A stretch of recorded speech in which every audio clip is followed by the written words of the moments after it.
ชีวิตประจำวันมาประยุกต์ให้เป็นท่าออกกำลังกายกันดีกว่าย่ำเท้าจ้ารู้ไหมออกกำลังกายมันดียังไงมันจะช่วยเบิกบานแก่แล้วคนอื่นจะหายไปหัวใจจะกลับมาใสสะอาดเลือดฝาดจะกลับมาหน้าจะเด้งโอเค1 2 3 4 5 6 7 8 1 2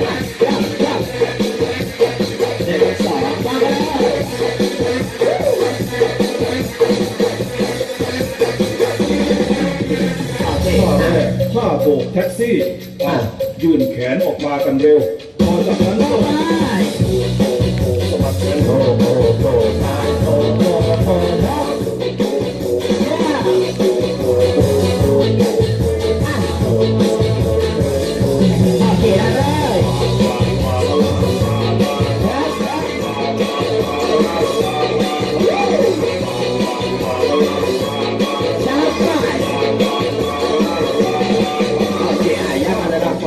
ผ้ารีดผ้า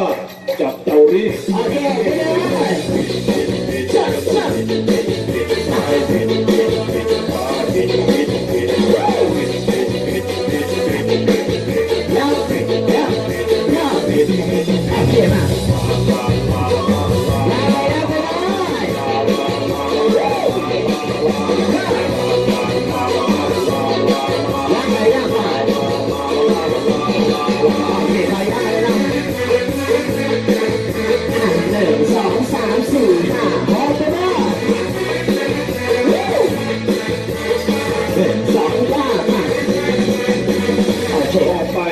ถ้าปั่นเสือหมอบก้มตัวลงเตรียมปั่น